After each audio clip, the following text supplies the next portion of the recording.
So ito guys, may bago tayong na-discover na sana ito na yung sagot sa hinahanap natin. So ito guys, pag halimbawa sa umaga pag pinaandar mo, nanginginig yung buong sasakyan. So umaga pinaandar mo, nanginginig yung sasakyan, tapos parang palyado siya. After mga 5 seconds to 10 seconds, umu-okay na siya. So yun, normal yun, dahil walang langis sa taas. Pangalawa, walang pressure pa yung pump, dahil lahat ng langis nandun sa baba. So ngayon, ito yung nangyayari sa kanya. Umaga, pag pinandar mo, nanginginig yung buong sasakyan na parang palyado, parang mamamatay yung makina. Pero pag dating ng 10 seconds, umu-okay na siya. Ngayon, ang problema, pagka pinatay mo, dapat pag andar mo is magiging okay na siya andar. Hindi na yung kagaya ng pagpatay pag umaga. So itong nakikita ko ay low fuel pressure at saka oil pressure, kaya naglilimp mode to siya. So ito yung tinitingnan ko ngayon. Kita ninyo, naka-andar na to guys at let's say naka warm up na to. So pinaandar ko na to kanina. So para makita ninyo, ngayon paandarin ko. Yan. So andar siya. Nanginginig to siya pagka unang andar. Ayan o. Ayan o. Ayan o. Ayan. Tapos ayun, maya maya titino na siya. Titino na. So yan, pansinin nyo, iba yung andar nya. So titingnan natin dito sa nya, gauge RPM. So naka-andar na yan guys nakailang andar na yan, ni-revolution ko pa.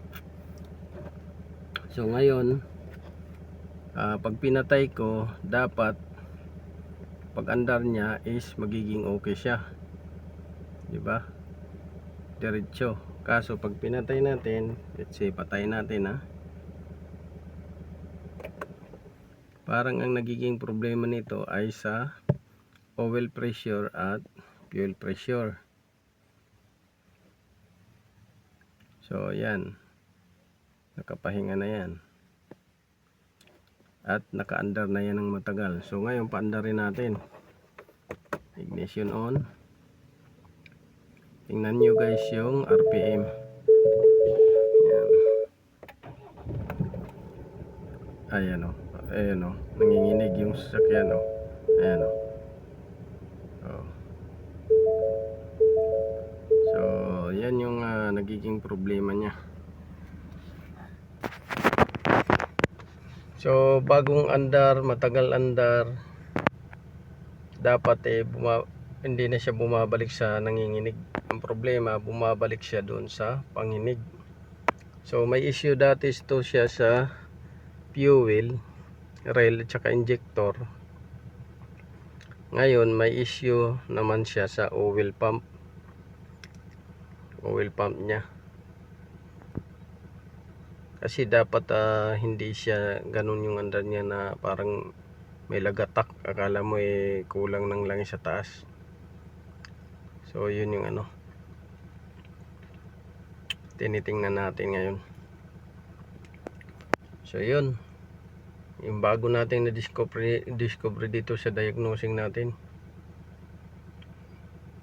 Yan yung problema. Baka ito yung dahilan ng limp mode. So update ko kayo guys ulit. Road test natin to. Ignition on. So dapat may check engine yan.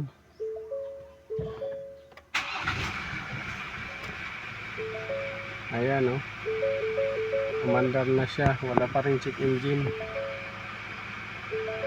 So ngayon ang gagawin natin, rev natin kung may power.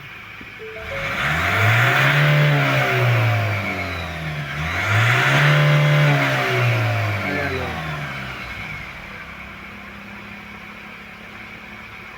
Nakabunot yun ha. Punta natin, nakabunot. May power na siya oh. Nakabunot na. Pero walang check engine. Ay nako. Problema yata din to sa computer. Hindi nagbabasa. Balik natin to. Ayan, map sensor.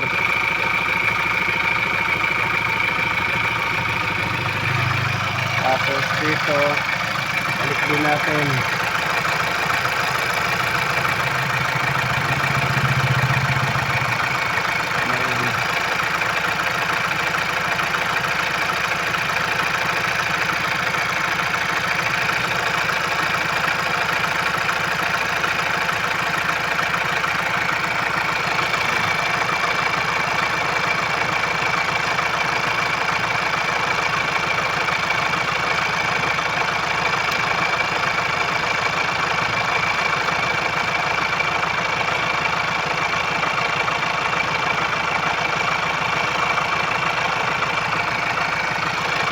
Nakabalik na yan ha. So paandaran natin ulit. Ay accelerate. Bakit hindi nagbabasa to computer nya? Tingnan natin kung may power na.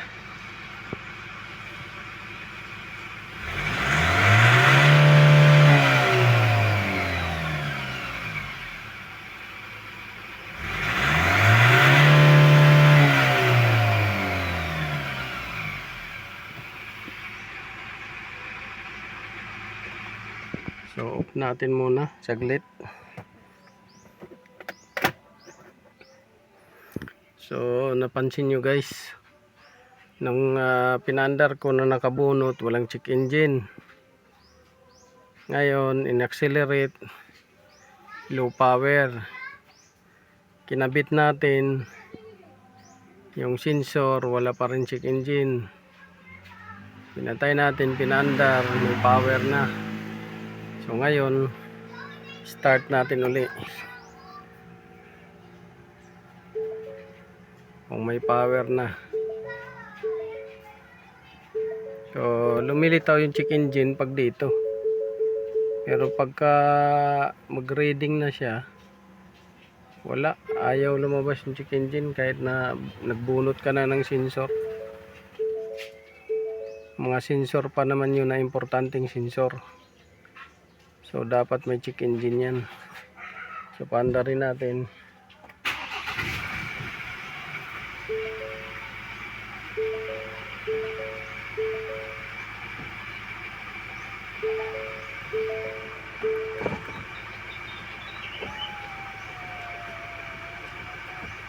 Yan, naka-andar na yan guys.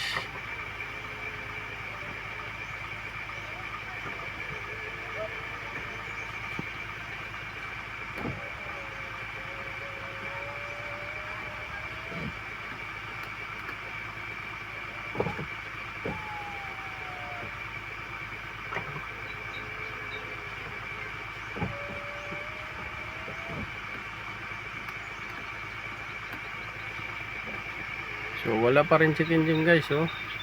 So paanda rin na natin. Ay paanda rin, accelerate natin, accelerate. Kung ayan oh. Oh, di ba?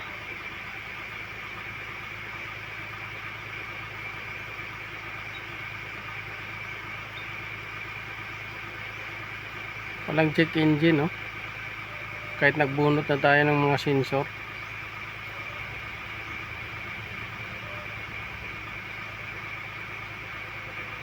Subukan natin magbunot ng fuel nya. Yan ang subukan natin magbunot ng fuel doon kung mag-registered siya ng check engine. Pero pag hindi yan mag-registered, possible may problema yung computer. Dapat may mabasa siya, engine. Ito yung number 1. Anotin natin to. Ito pa lang.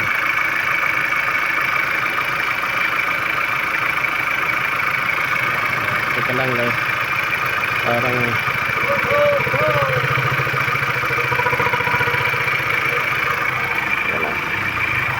tayo makabunot. Mainit.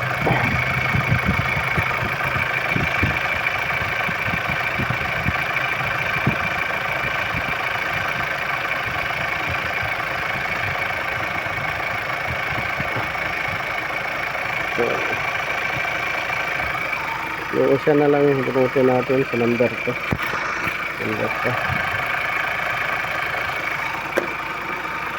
Dapat may check engine to. Binunot natin to.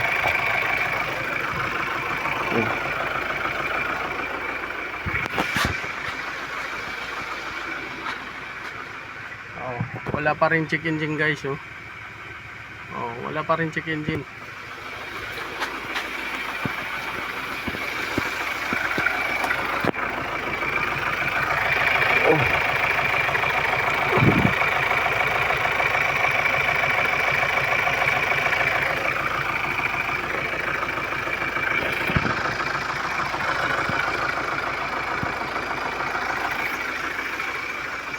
Nabit natin yung ano. Ayan biglang lumitaw na yung check engine nya. So patayin natin.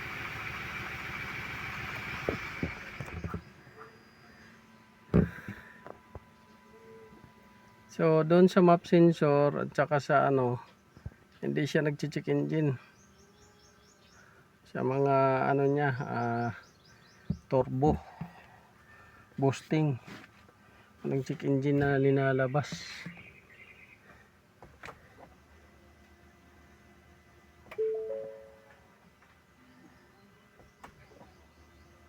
So dapat dahil kontrolado naman ng PCM yung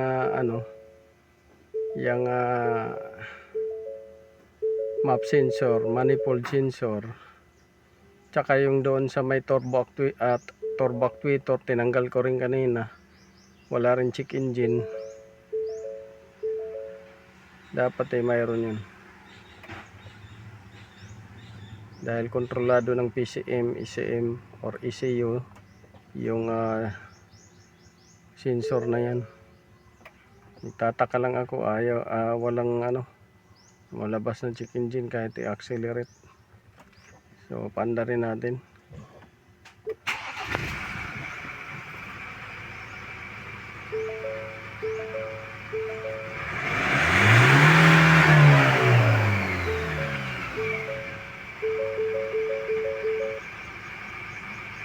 So yan, lumabas siya doon sa fuel nung binunot natin yung isang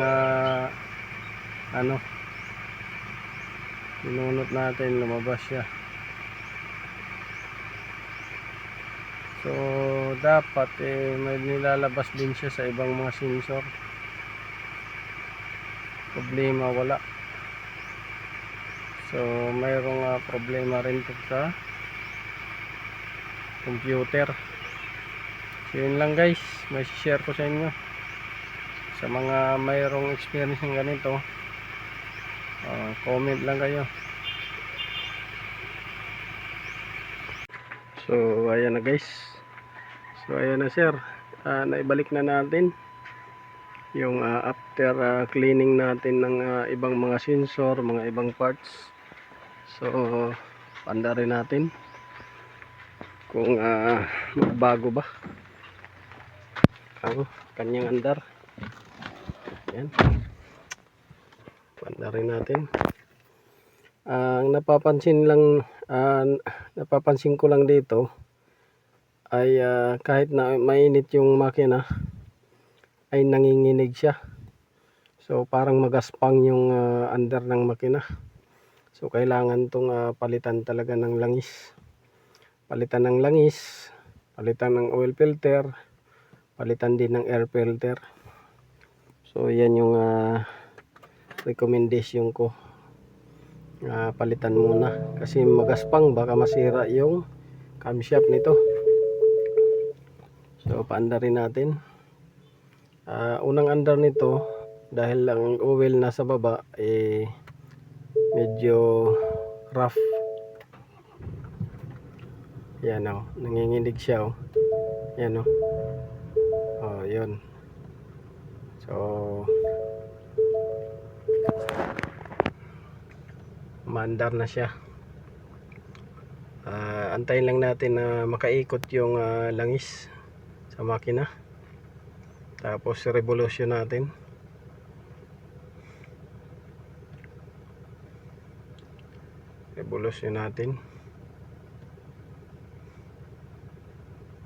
Yan, medyo nakaikot na yung langis sa makina. Tingnan natin kung may power.